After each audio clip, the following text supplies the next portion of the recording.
Assalamualaikum warahmatullahi wabarakatuh. Apa kabar teman-teman semua? Kita ketemu lagi dengan channel pendamping Desa Punggelan. Pada kesempatan kali ini kita akan membahas terkait prioritas penggunaan dana desa tahun 2022 sesuai dengan Peraturan Menteri Desa Nomor 7 Tahun 2021. Dan jangan lupa untuk subscribe ke channel kami Pendamping Desa Punggelan.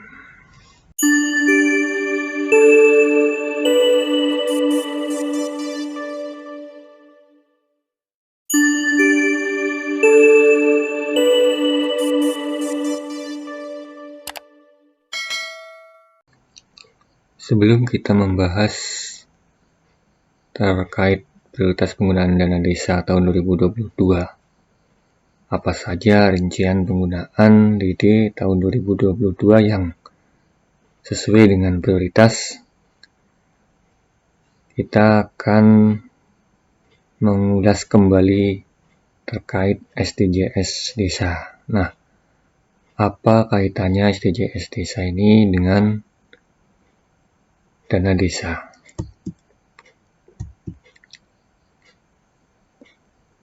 Nah, dana desa ini digunakan untuk mewujudkan 8 tipologi desa dan 18 tujuan SDGs desa.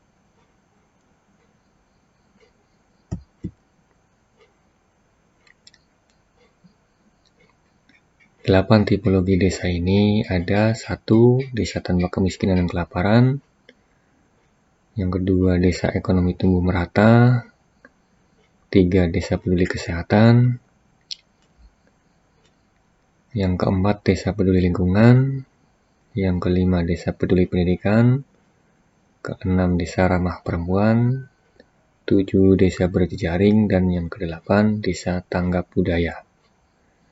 Nah, ini adalah 8 tipologi desa yang ingin diwujudkan dengan menggunakan dana desa. Nah, masing-masing 8 tipologi desa ini mempunyai tujuan SDGs desa. Nah, apa saja SDGs desa untuk masing-masing tipologi desa ini? Yang pertama, tipologi desa tanpa kemiskinan dan kelaparan. Itu ada SDGs desa tanpa kemiskinan, yang kedua desa tanpa kelaparan. Kemudian tipologi yang kedua, desa ekonomi tumbuh merata, ada SDGs desa pertumbuhan ekonomi desa merata. Kemudian SDGs desa infrastruktur dan inovasi desa sesuai kebutuhan. Kemudian desa tanpa kesenjangan, dan SDGs desa konsumsi dan produksi desa sadar lingkungan. Tipologi yang ketiga adalah desa peduli kesehatan. Ada desa sehat dan sejahtera, desa layak air bersih dan sanitasi, dan kawasan permukiman desa aman dan nyaman. Untuk tipologi yang keempat, desa peduli lingkungan. Ada desa berenergi bersih dan terbarukan, desa tanggap perubahan iklim, desa peduli lingkungan laut, dan desa peduli lingkungan darat. Kemudian tipologi yang kelima, desa peduli pendidikan. Itu untuk tujuan SDGs desa pendidikan desa berkualitas. Tipologi yang keenam, desa ramah perempuan. Itu SDGs desa keterlibatan perempuan desa. SDSC. Tipologi yang ketujuh, desa berjejaring. Ada SDGs desa kemitraan untuk pembangunan desa. Dan tipologi yang kedelapan, desa tanggap budaya. ada desa damai berkeadilan, dan yang ke-8 desa tanggap budaya. Di sini ada desa damai berkeadilan, kemudian kelembagaan desa dinamis dan budaya desa adaptif.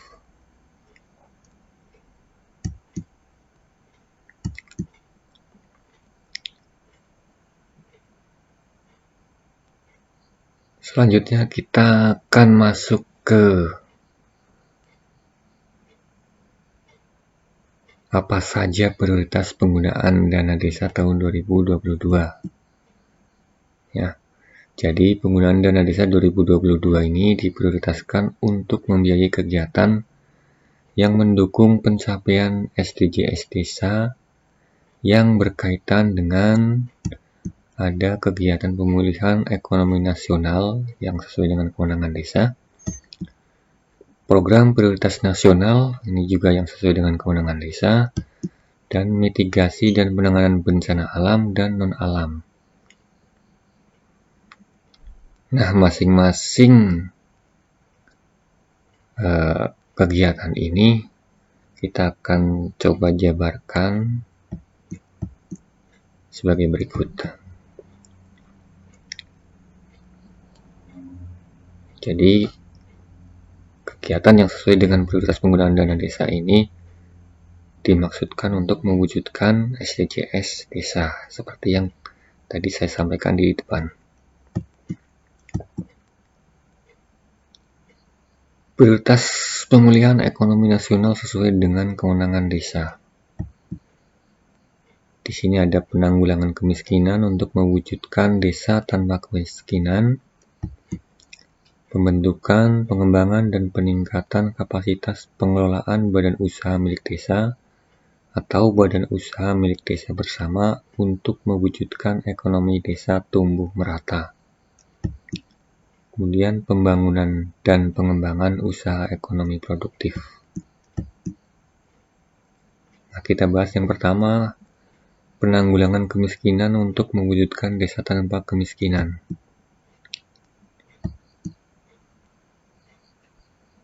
Ya, contoh kegiatannya adalah seperti berikut.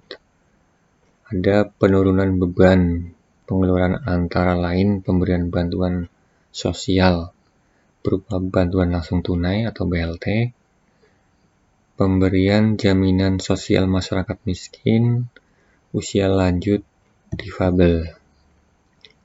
Kemudian peningkatan pendapatan antara lain pemberdayaan usaha mikro, kecil, dan menengah. Kemudian pengembangan ekonomi lokal, penyediaan akses pekerjaan yang sifatnya padat karya tunai desa atau PKTD. Kemudian meminimalkan wilayah kantong kemiskinan dengan meningkatkan atau mendekatkan akses layanan dasar yang sesuai kewenangan desa, antara lain membangun atau mengembangkan pos pelayanan terpadu atau posyandu, pos kesehatan desa, pos kesdes, ya. Ada juga mungkin yang pos kesehatan desa PKD atau Polindes. Ya. Kemudian pendidikan anak usia dini, meningkatkan konektivitas antar wilayah desa, antara lain membangun jalan desa, jalan usaha tani, jembatan sesuai kewenangan desa.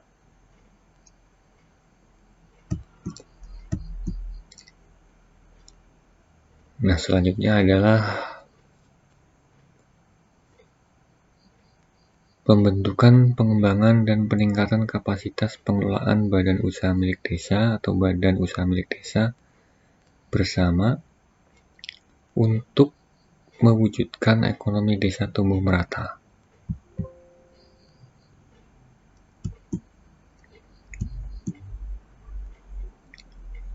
Ini antara lain seperti pendirian badan usaha milik desa dan atau badan usaha milik desa bersama. penyertaan modal badan usaha milik desa atau badan usaha milik desa bersama, penguatan permodalan badan usaha milik desa atau badan usaha milik desa bersama, pengembangan usaha badan usaha milik desa dan atau badan usaha milik desa bersama yang difokuskan kepada pembentukan dan pengembangan produk unggulan desa atau PRUDES dan atau produk unggulan kawasan perdesaan PRUKADES. Terus kegiatan lainnya untuk mewujudkan pembentukan, pengembangan, dan peningkatan kapasitas pengelolaan badan usaha milik desa dan atau badan usaha milik desa bersama yang sesuai dengan kewenangan desa dan diputuskan dalam musyawarah desa. Kemudian poin berikutnya masih di pemulihan ekonomi nasional sesuai kewenangan desa, yaitu pembangunan dan pengembangan usaha ekonomi produktif. Antara lain bidang pertanian, perkebunan, peternakan, dan atau perikanan yang difokuskan pada pembentukan dan pengembangan produk unggulan desa dan atau perdesaan. Bidang jasa serta usaha industri kecil dan atau industri rumahan yang difokuskan kepada pembentukan dan pengembangan produk unggulan desa atau perdesaan. Kemudian bidang sarana atau prasarana pemasaran produk unggulan desa atau perdesaan dan pemanfaatan potensi wilayah hutan dan optimalisasi perhutani sosial. Pemanfaatan teknologi tepat guna yang ramah lingkungan dan berkelanjutan,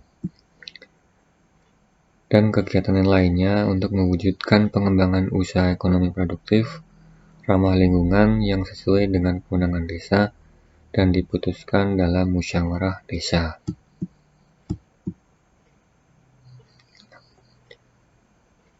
Program prioritas berikutnya adalah program prioritas nasional yang sesuai dengan kewenangan desa. Apa saja prioritas nasional tersebut?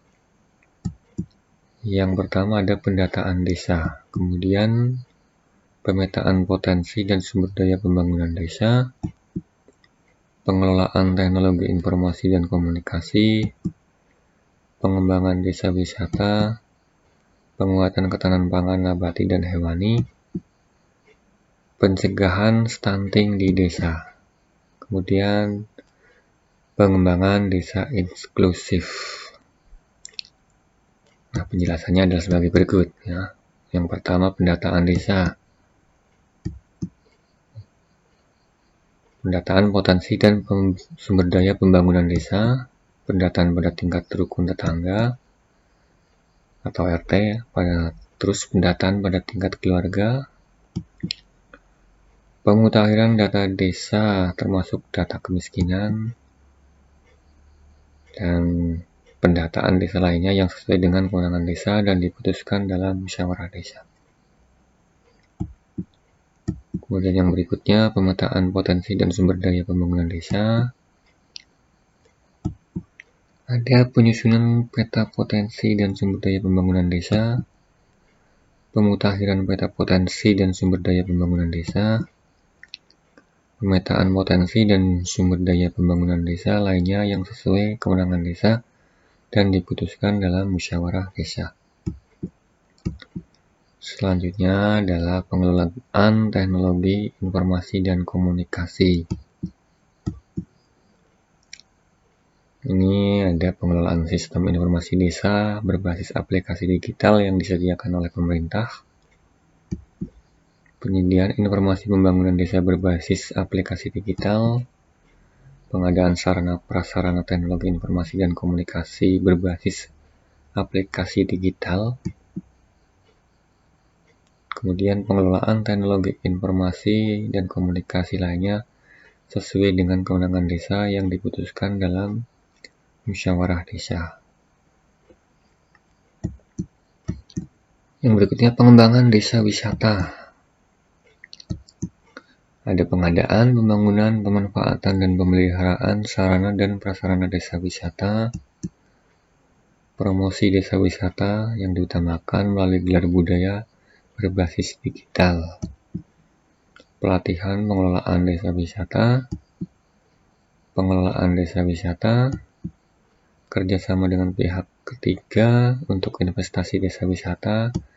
Dan pengembangan desa wisata lainnya yang sesuai dengan kewenangan desa yang diputuskan dalam musyawarah desa.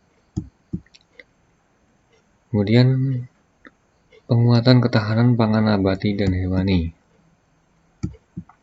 Ada pengembangan usaha pertanian, perkebunan, perhutanan, peternakan, dan atau perikanan, pembangunan lumbung pangan desa, pengelolaan atau pengolahan pasca panen, dan penguatan ketahanan pangan lainnya yang sesuai dengan kewenangan desa dan diputuskan dalam musyawarah desa.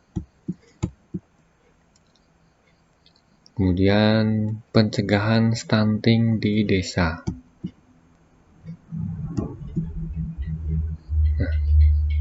Ada pengelolaan advokasi konvergensi pencegahan stunting di desa dengan menggunakan aplikasi digital EHDW ya.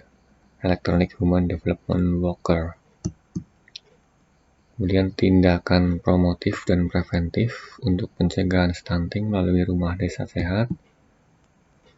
Peningkatan layanan kesehatan, peningkatan gizi dan pengasuhan anak melalui kegiatan antara lain kesehatan ibu dan anak, konseling gizi, air bersih dan sanitasi, perlindungan sosial untuk peningkatan akses ibu hamil dan menyusui serta balita terhadap jaminan kesehatan dan administrasi kependudukan. Pendidikan tentang pengasuhan anak melalui pendidikan anak usia dini dan bina keluarga balita. Upaya pencegahan perkawinan anak.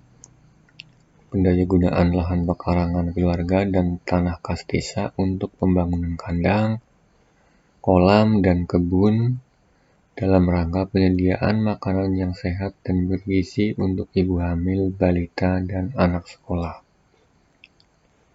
Peningkatan kapasitas bagi kader pembangunan manusia atau KPM, kader posyandu, dan pendidikan anak usia dini atau PAUD.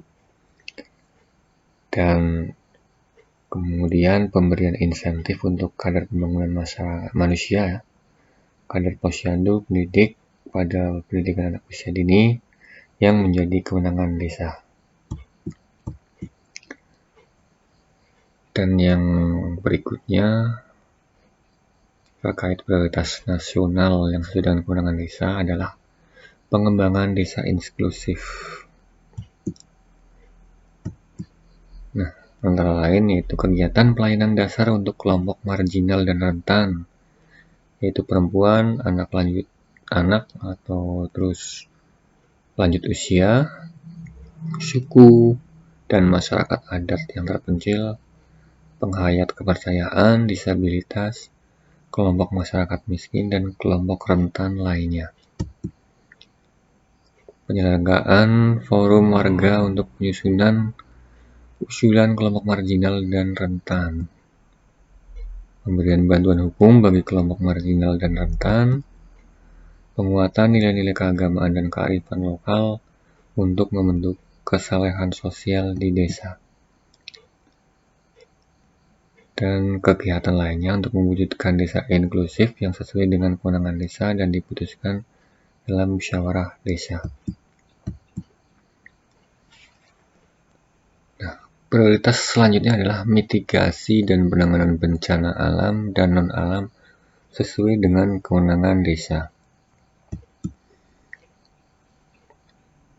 Ada mitigasi dan penanganan bencana alam, kemudian mitigasi dan penanganan bencana non-alam, kemudian bencana non-alam lainnya yang sesuai dengan kewenangan desa dan diputuskan melalui musyawarah desa. Nah, mitigasi dan penanganan bencana alam antara lain pengadaan, pembangunan, pengembangan, dan pemeliharaan sarana prasarana penanggulangan bencana alam dan atau kejadian luar biasa lainnya yang sesuai dengan kewenangan desa. Antara lain pembuatan peta potensi rawan bencana di desa, penyediaan alat pemadam api ringan di desa, P3K untuk bencana, pembangunan jalan evakuasi, penyediaan penunjuk jalur evakuasi, kegiatan tanggap darurat bencana alam, penyediaan tempat pengungsian, pembersihan lingkungan perumahan yang terkena bencana alam, rehabilitasi dan rekonstruksi lingkungan perumahan yang terkena bencana alam, dan sarana prasarana untuk penanggulangan bencana yang lainnya sesuai dengan kewenangan desa dan diputuskan dalam musyawarah desa. Kemudian mitigasi dan penanganan bencana non-alam. Seperti yang kita ketahui, sekarang kita masih dalam kondisi pandemi COVID-19 ya. Jadi dana desa masih diprioritaskan untuk mengatasi bencana non-alam seperti pandemi COVID ini. Nah, salah satu kegiatannya adalah Desa Aman COVID. Penggunaan dana desa untuk mendukung aksi Desa Aman COVID-19 antara lain membentuk pos jaga desa atau memberdayakan pos jaga desa yang telah ada, sosialisasi dan edukasi adaptasi kebiasaan baru dan penerapan secara ketat protokol kesehatan, pembelian masker, vitamin, dan obat sesuai arahan Satgas COVID-19 kabupaten atau kota bagi warga yang kurang mampu, serta kebutuhan lainnya yang diputuskan dalam musyawarah desa khusus atau musdes insidental. Menyiapkan tempat cuci tangan dan atau cairan pembersih tangan, hand sanitizer, melakukan penyemprotan cairan disinfektan sesuai keperluan, menyiapkan dan atau merawat ruang isolasi desa agar sewaktu-waktu siap digunakan ketika dibutuhkan, memfasilitasi kebutuhan logistik warga kurang mampu yang sedang melaksanakan isolasi mandiri di rumah dan atau ruang isolasi desa, melakukan monitoring dan evaluasi secara rutin dan melaporkannya kepada Satuan Tugas Penanganan COVID-19 daerah. Mendukung operasional tugas relawan Desa Aman COVID-19. Nah, struktur tugas relawan Desa Aman COVID-19 itu bagaimana? Bisa teman-teman lihat di bagian penjelasan Permendes nomor 7 tahun 2021 tentang prioritas penggunaan dana desa tahun 2022. Kemudian tugas-tugasnya relawan Desa Aman COVID-19 itu apa saja? Itu juga ada di sana, silahkan dipelajari. Dan untuk salinan Permendes nomor 7 tahun 2021 tentang prioritas penggunaan dana desa tahun 2022 ini bisa teman-teman download di halaman deskripsi di channel YouTube Pendamping Desa Punggelan. Nah, selanjutnya adalah bencana non-alam lainnya yang sesuai dengan kewenangan desa dan diputuskan melalui musyawarah desa. Ini sifatnya bisa situasional yang terjadi di wilayah desa masing-masing. Oke, itu saja materi singkat terkait prioritas penggunaan dana desa tahun 2022. Untuk lebih jelasnya, silahkan download Permendes nomor 7 tahun 2021 di link pada deskripsi channel YouTube Pendamping Desa Punggelan. Dan untuk materi terkait prioritas penggunaan DD yang saya sampaikan ini juga bisa di-download di link tersebut. Dan mungkin untuk lebih jelasnya dalam menyamakan persepsi akan dibahas dengan wilayah kabupaten atau kota, baik itu di sekretariat daerah atau mungkin di dinas pemberdayaan masing-masing kabupaten atau kota. Nah, itu saja yang bisa saya sampaikan. Kita akan jumpa lagi di materi yang lain. Terima kasih. Assalamualaikum warahmatullahi wabarakatuh.